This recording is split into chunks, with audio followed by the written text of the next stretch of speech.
Well, does depression disqualify a pastor? It's a serious question. It's a very heavy question, and it comes to us from a podcast listener named Kyle. Hello, Pastor John. At what point, if any, does depression and or joylessness disqualify an elder? Or when might these become reasons for an elder to step down out of a desire to most wisely serve his congregation? What would you say to Kyle, Pastor John? Let me begin by affirming that Kyle is right to suggest that there is a point at which joylessness does disqualify an elder. A lot of people don't think of that. So he's right to point this out. But we have to be so careful here because joy is subjective. It's a subjective reality. It's no less real and no less important for that. But it manifests itself in various ways. It manifests itself in degrees of presence. And so putting our finger on it is not easy. And so I think we should be slow and careful before we declare anybody unqualified for their ministry because of it. So let me just point to, 3 or 4 things that Kyle might take into consideration as he ponders this, or the rest of us. Number 1, Hebrews 13:17 says, "Obey your leaders, submit to them, for they are keeping watch over your souls, as those who will have to give an account. Let them do this with joy." So let your leaders lead, let your pastor and elders lead with joy, not with groaning, for that would be of no advantage to you. In other words, a chronically joyless pastor is of no advantage, no benefit to his people, which means there comes a point where, for the people's sake, he should step down or step back. So this is just to say, Kyle, thank you for taking this seriously. Hebrews 13:17 says so. Number 2, there are 2 places where Paul says that his whole ministry is devoted to the joy of his people. 2 Corinthians 1:24, "Not that we lord it over your faith, but we work with you for your joy." And Philippians 1:25, "I know that I will remain and continue with you all for your progress and joy of the faith." So that was Paul's apostolic mission, to seek the joy of other people. And I think it's the calling on every pastor and every elder to work for the joy of their people.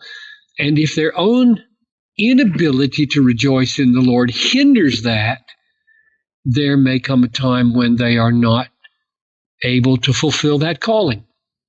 Third, the pastor and elder who aim to help their people obey the Lord will need to help them rejoice in tribulation, because that's what it says in Romans 5:3. We rejoice in our sufferings, knowing that suffering produces endurance, and endurance produces character, character produces hope, and hope does not put us to shame, because the love of God is poured out in our hearts. So elders are called to be examples to the flock, 1 Peter 5.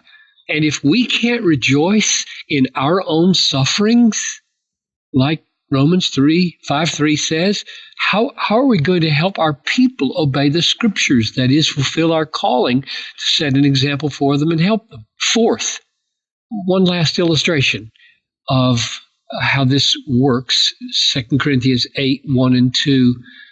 We want you to know, brothers, about the grace of God that was given among the churches of Macedonia. For in a severe test of affliction, their abundance of joy and their extreme poverty have overflowed in a wealth of generosity. Now, what that text says is that love, that is overflowing in a wealth of generosity to those in need around us, love is the overflow of abundance of joy in God, not joy in overcoming poverty, not joy in escaping affliction, because both of those are mentioned right there alongside joy. So an elder who wants his people to love other people, that is to overflow in joy for them in the midst of affliction, in the midst of poverty, has to be able to set the example for that himself. So here are a few concluding observations that might help Kyle and others find some guidance of when to step down or when to step back. Number one, be sure to distinguish between a temporary dullness of spirit and a growing bitterness of spirit. Both dullness and bitterness can rob us of joy, but what a world of difference. Dullness may mean we're wrestling with nature, something in our bodies or in our circumstances. Bitterness means that we're giving in to sin. And the people know the difference. They'll taste the difference. The broken-hearted pastor who's in a season of dullness will cry out to God affectionately for his mercy, and many of his people will deeply appreciate his cry. They'll resonate with it. They'll be thankful for an honest, heartfelt cry from their pastor's soul to God. But the pastor who is giving in to joylessness out of anger and bitterness, he does nobody any good. Number two, seek to discern the roots of your loss of joy. If there is hidden sin, for example, it will definitely rob a pastor of his spiritual delights in God. No pastor should tolerate that in his own soul. He should make war on his sin, and if he can't get the victory, then he needs to draw his elders into it with him, his fellow elders, and confess his need for help. But there may be other hard things besides sin that his elders see, and they're going to cut him a lot of slack here while they help him get through this season. Third suggestion, a key question is whether you can still preach the tone of the text in your loss of joy. Or is your own emotional state such that it controls all of your demeanor? Here's what I mean. I found over the decades of preaching that even though my private life at times was filled with sorrow, real heartache, and I had to preach the next Sunday, I found that the text really did in that moment create its own emotions in me that were real and authentic. Can you still do that? Can that happen for you? This is not hypocrisy. This is not fake it till you make it.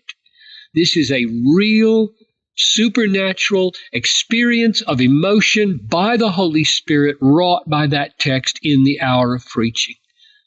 And just two more possible suggestions. Another key question is, are you able still to feel sweet affection for your people? Do they sense that? If so, your season of darkness may be a balm to them, because they will know that your affection is rooted in your confidence in the gospel. And the last thing I would say is, how long has the struggle of seeming darkness or dullness or heaviness, joylessness gone on? That matters. And out of all those 5 suggestions there at the end, out of all those questions, the answer might be that you would ask for a sabbatical, or it might be that you'd seek help in some other way. It might be that resignation from the eldership would be a last resort. And I think it should be a last resort, especially for the vocational elder whose resignation would be a huge upheaval for the people. So share your struggle with a trusted friend and see whether what I've said here or other things they might point out, whether that gives you wisdom for this season. Very good and careful words, Pastor John. Thank you. And we talked about the dark season that you faced, a midlife crisis of sorts, back in episode 1173, My Midlife Crisis and Counsel for Yours. It was a great episode, 1173 in the archive. And Hebrews 13:17 is such a rich passage, and that has come up several times in the APJ archives. Here's just a few examples. It came up in episode 1143, to discourage pastors and their wives. It also appeared in episode 433, should I commit to one church? And also in episode 297, do podcast preachers make my pastor irrelevant? All three of those episodes, Hebrews 13, 17, comes up. Over at our online home, you can explore all of those old episodes and scan a list of our most popular ones, read full transcripts, even send us a question of your own. Go to desiringgod.org/Ask Pastor John and get new episodes delivered to you 3 times per week. Subscribe to the Ask Pastor John podcast in your favorite podcast app. Well, I'm not sure what's coming up next time, but whatever it is, we'll see you on Friday. I'm your host, Tony Reinke. Thanks for listening to the Ask Pastor John podcast with longtime author and pastor John Piper. We'll see you next time.